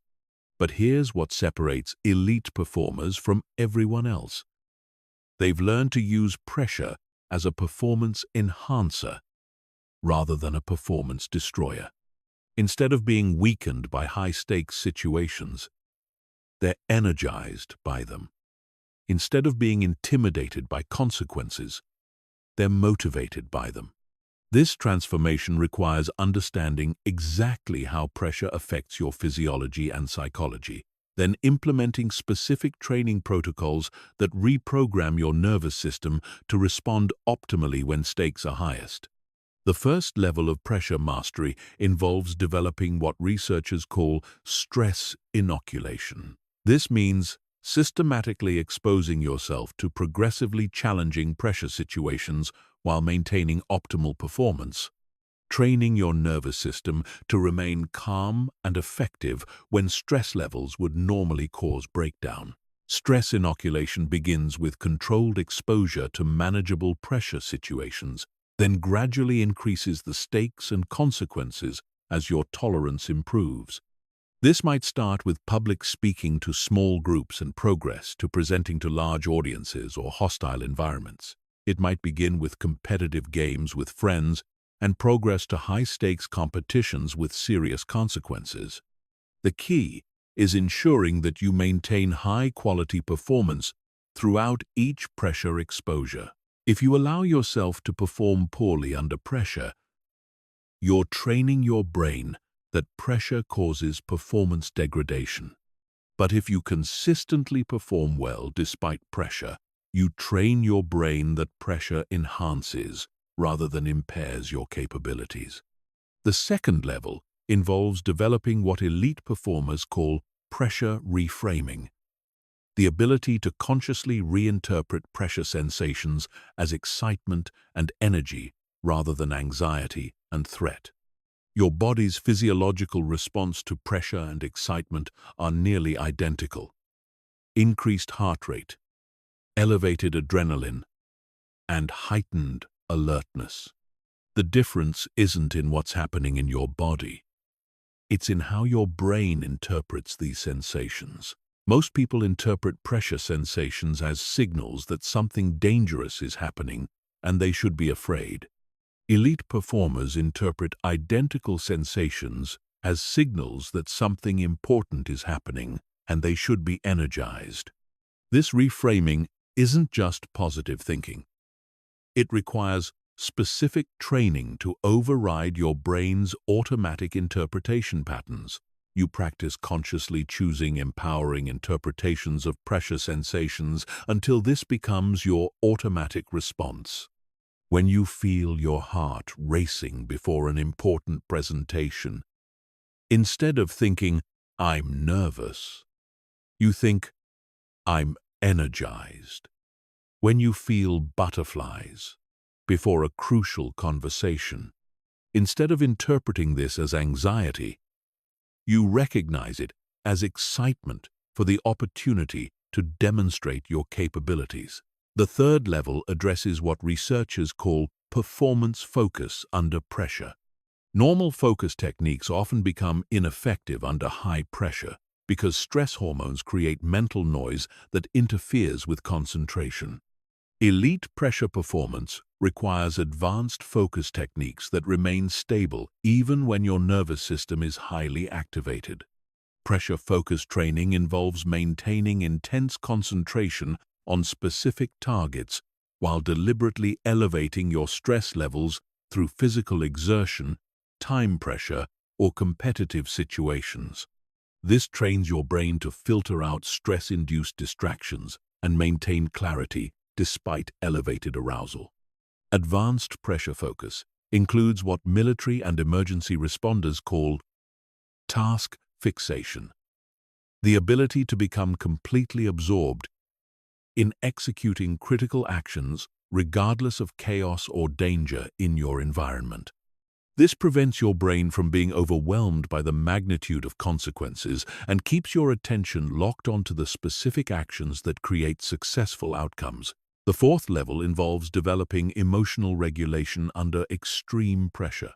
When stakes are highest, emotions become more intense and can either enhance or destroy your performance depending on how well you can manage them.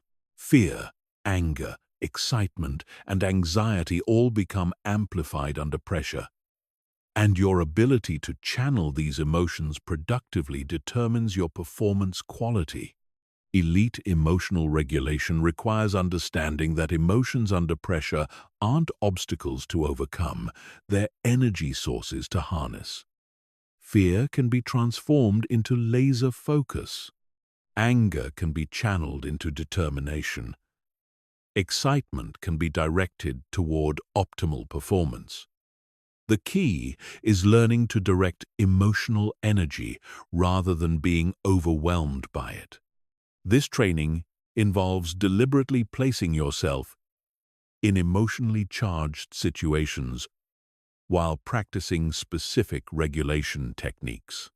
You learn to recognize emotional escalation quickly, intervene with appropriate regulation strategies, and maintain optimal emotional states regardless of external circumstances.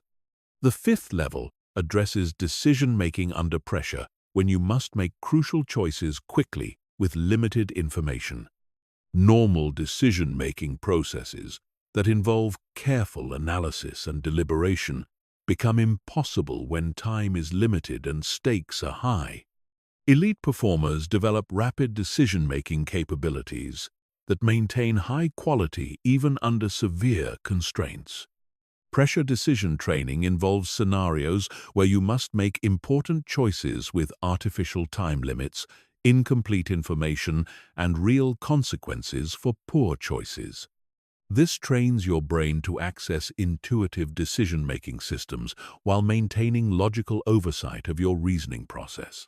Advanced pressure decision-making includes what researchers call confident uncertainty, the ability to make decisive choices even when you don't have complete confidence in the outcome. This prevents analysis paralysis that often occurs under pressure when people become frozen by the fear of making wrong decisions. The sixth level involves developing what elite performers call pressure presence, the ability to project calm confidence and maintain your normal personality even when facing intense pressure. Many people become noticeably different under pressure, losing their natural charisma, communication effectiveness, and leadership capabilities. Pressure presence training involves maintaining your authentic personality and communication style while dealing with high-stakes situations. This requires specific techniques for managing nervous system activation that allows your normal personality to remain accessible even when stress levels are elevated. This training also includes developing the ability to make others feel comfortable even when you're operating under intense pressure. Elite performers can maintain their effectiveness while helping their team members perform optimally despite challenging conditions. The final level addresses pressure recovery, the ability to bounce back quickly from high-pressure situations without experiencing prolonged stress effects or performance degradation. Many people can perform adequately under pressure but require extensive recovery time afterward, limiting their ability to handle sustained, challenging periods. Elite pressure recovery involves specific techniques for rapidly down-regulating your nervous system after high-stress situations, preventing the accumulation of stress effects that would impair future performance. This allows you to handle multiple pressure situations in sequence without experiencing cumulative stress damage. Chapter 14. Sustainable Excellence. Building Systems for Lifelong Peak Performance. Most people think about excellence as a destination you reach through temporary, intense effort. They push themselves to achieve a goal, experience some success, then naturally relax and return to previous performance levels. This creates a cycle of short-term achievement, followed by long-term mediocrity, that prevents them from building truly extraordinary capabilities. Elite performers understand that excellence isn't a destination. It's a lifestyle system that must be maintained and continuously improved throughout their entire career. They don't just achieve peak performance occasionally. They operate at consistently high levels while continuously raising their standards and capabilities. This requires fundamentally different thinking about effort, improvement, and success. Instead of viewing peak performance as an unsustainable state that can only be maintained temporarily, elite performers develop systems that make high-level performance feel natural and automatic, rather than forced and exhausting. The foundation of sustainable excellence is understanding the difference between intensity-based performance and systems-based performance. Intensity-based performance relies on pushing yourself harder through motivation, willpower, and temporary inspiration. This approach can create impressive short-term results, but inevitably leads to burnout, inconsistency, and eventual performance decline. Systems-based performance relies on creating environmental, psychological, and behavioral structures that naturally generate high-level performance without requiring heroic amounts of effort or willpower. This approach creates steady, sustainable improvement that compounds over time into extraordinary capabilities. The first component of sustainable excellence is developing what researchers call adaptive competence, the ability to continuously evolve your skills and approaches rather than relying on previously successful methods. Most people reach a certain performance level, then plateau, because they stop learning and growing, continuing to use approaches that worked in the past, even when conditions change.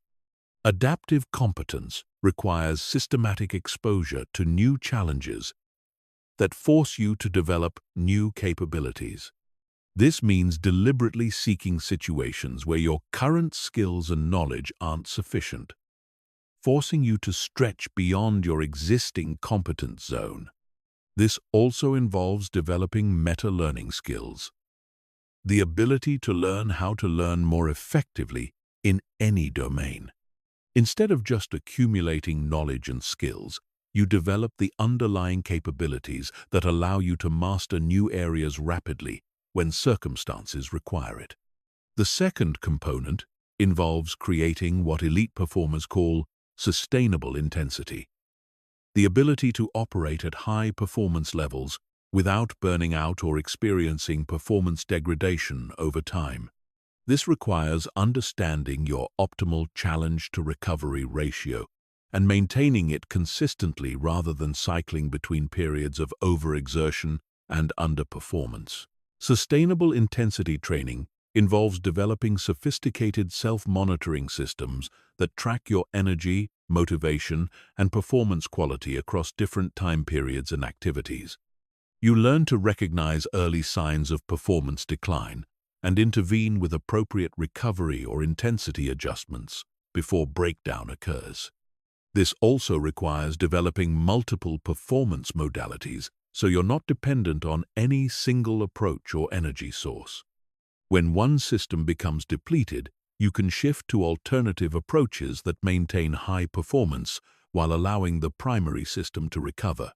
The third component addresses what researchers call intrinsic motivation cultivation, developing internal drive systems that remain strong regardless of external circumstances or recognition. Most people's motivation is heavily dependent on external factors like approval, competition, or rewards, making it vulnerable to environmental changes. Intrinsic motivation systems are based on personal values, growth orientation, and meaning-making that remain stable even when external conditions change. This creates sustainable drive that doesn't depend on others' validation or environmental support. Developing intrinsic motivation requires connecting your performance goals to deeper purposes and values that have personal significance beyond external recognition. Your drive comes from alignment with your authentic self, rather than from seeking approval or avoiding criticism. The fourth component involves building what elite performers call compound improvement systems, approaches that create accelerating returns on your development efforts over time. Instead of linear improvement where each hour of effort produces consistent gains, compound systems create exponential improvement where later efforts produce disproportionately larger returns. Compound improvement systems focus on developing foundational capabilities that enhance all other learning and performance areas. This might include cognitive skills like pattern recognition and creative problem-solving, physical capabilities like energy management and stress resilience, or psychological skills like emotional regulation and confidence building. These foundational improvements amplify the effectiveness of all other training and development efforts, creating accelerating returns that make advanced capabilities increasingly accessible. The fifth component addresses sustainable challenge progression, the ability to continuously increase the difficulty of your goals and standards. without overwhelming your capacity or creating unsustainable stress levels. Most people either plateau at comfortable levels or push too hard and burn out, both of which prevent long-term excellence development. Sustainable challenge progression requires calibrating your growth rate to match your adaptation capacity. You increase difficulty at a pace that stimulates continuous improvement without exceeding your recovery and development capabilities. This also involves developing what researchers call challenge immunity, where increased difficulty becomes energizing rather than stressful. You train your nervous system to interpret higher standards and greater challenges as exciting opportunities rather than threatening burdens. The sixth component involves creating environmental and social systems that automatically support high performance rather than requiring constant conscious effort to maintain excellence. Most people rely on willpower to overcome resistant environments, which is exhausting and ultimately unsustainable. Elite performers design their physical environment, social relationships, and daily structures to naturally promote high-level behavior. They surround themselves with people who expect excellence, create physical spaces that enhance focus and productivity, and build routines that automatically generate optimal performance states. This environmental engineering removes the need to fight against resistant conditions, allowing you to focus your mental energy on improvement and achievement rather than on overcoming environmental obstacles. The final component addresses what elite performers call legacy building, developing capabilities and making contributions that have lasting impact beyond your individual performance. This long-term perspective provides sustainable motivation while ensuring that your excellence development serves purposes larger than personal achievement. Legacy building involves identifying how your developing capabilities can benefit others, contribute to important causes, or advance fields that matter to you. This creates meaning that sustains motivation through difficult periods while connecting your personal development to broader purposes. Chapter 15. The Complete Transformation. Becoming Unstoppable. You've now learned everything necessary to transform your brain from your greatest limitation into your most powerful weapon. But knowledge alone changes nothing. Information without implementation is just entertainment. The difference between those who achieve extraordinary transformation and those who remain stuck, despite knowing what to do, comes down to one thing: the decision to commit completely to becoming a different person. This isn't about making small improvements to your existing personality or adding a few good habits to your current lifestyle. This is about fundamental transformation at the deepest levels of your identity, belief systems, and automatic behavioral patterns. This is about becoming the type of person who naturally does hard things because that's simply who they are. The complete transformation requires understanding that you're not just changing your behaviors, you're literally rewiring your brain's neural pathways, reprogramming your subconscious operating system, and constructing an entirely new sense of self that operates at levels you previously thought were impossible. This transformation happens in stages, each building on the previous, while creating momentum that makes the next level feel natural and inevitable. But the process requires total commitment. You can't partially reprogram your brain or selectively apply these principles. Either you commit completely to becoming a different person, or you remain essentially the same person with slightly improved habits. The first stage of complete transformation is what I call the breaking point, where you definitively reject your old identity and all the limitations it imposed on your potential. This isn't gradual change or slow improvement. This is a conscious decision that your old self, with all its fears, excuses, and limitations, is no longer acceptable. This breaking point often comes from reaching absolute clarity about the cost of staying the same. When you truly understand what remaining unchanged will cost you in terms of missed opportunities, unreached potential, and eventual regret, the pain of staying the same becomes greater than the pain of transformation. At this moment, change stops being something you're trying to do and becomes something you must do. Your old patterns become intolerable rather than comfortable. Your limitations become unacceptable rather than reasonable. Your excuses become disgusting rather than convenient. The second stage involves what researchers call identity integration, where you begin acting consistently with your new identity even when it feels unnatural or forced.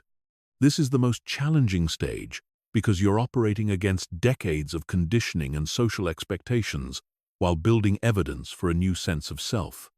During this stage, you must consistently choose actions that align with your new identity rather than your old patterns, especially when you don't feel like it.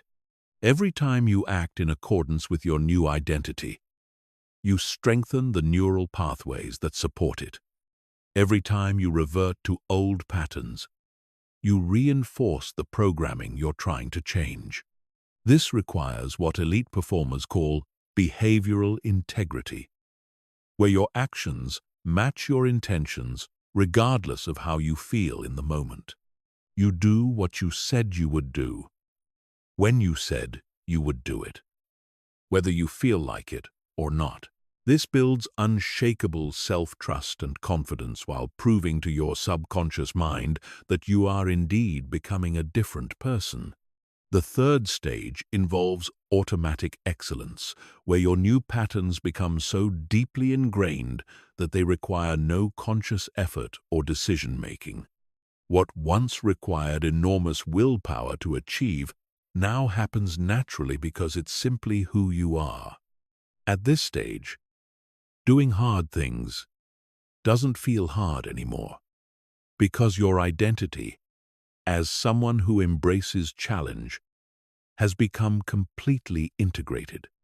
Your brain no longer generates resistance to difficult tasks because it recognizes them as natural expressions of your personality rather than threats to your comfort.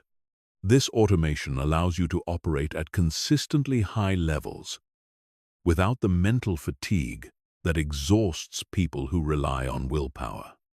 Your excellence becomes effortless because it's powered by identity rather than effort. The fourth stage involves exponential growth, where your transformed foundation allows you to develop capabilities at rates that were impossible with your previous programming. When your brain is no longer fighting against your goals, when your identity supports rather than sabotages your efforts, when your environment enhances rather than undermines your performance, your growth rate accelerates dramatically. This is where the compound effects of transformation become visible. Each new capability builds on your existing foundation, creating accelerating returns that make advanced achievements increasingly accessible. What once seemed impossible becomes challenging but achievable. What once required enormous effort becomes manageable with focused attention. The fifth stage involves what I call gravitational influence, where your transformation becomes so complete that it naturally influences everyone around you. People begin seeking your advice, modeling your behavior, and raising their own standards because of your example. This isn't about trying to influence others. It's the natural result of operating at a level that demonstrates what's possible. When people see someone consistently doing what they thought was impossible, it expands their sense of what they can achieve. This influence creates positive feedback loops that reinforce your transformation while contributing to others' growth. Your excellence becomes contagious, creating environments where high performance is normal rather than exceptional. The final stage is continuous evolution, where transformation becomes a permanent aspect of your identity rather than a one-time achievement. Instead of reaching a plateau and maintaining it, you develop an insatiable drive for continuous improvement that keeps pushing your capabilities throughout your entire life. At this level, you never become satisfied with your current performance because you're addicted to the process of growth itself. Each achievement becomes a platform for attempting something even more challenging. Each mastered skill becomes the foundation for developing more advanced capabilities. This is where you transcend the need for external motivation entirely. Your drive comes from the joy of pushing limits, the satisfaction of overcoming obstacles, and the excitement of discovering what you're truly capable of achieving. But here's the crucial truth about complete transformation. It starts with a single decision, not the decision to try harder or do better, but the decision to reject your current identity completely and commit to becoming someone entirely different. Right now, as you finish this audiobook, you stand at a crossroads. You can close this experience and return to your old patterns, armed with new information but unchanged in your fundamental nature. Or you can make the decision that everything about how you've been operating is no longer acceptable. You can decide that the person who started listening to this audiobook no longer exists. You can choose to become someone who forces their brain to do hard things, not because they have to, but because that's simply who they are.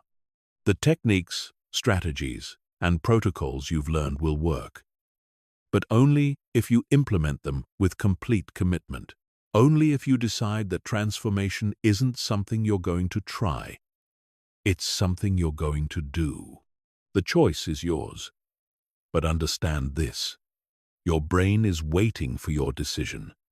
It's ready to be reprogrammed, rewired, and transformed into the most powerful weapon in your arsenal.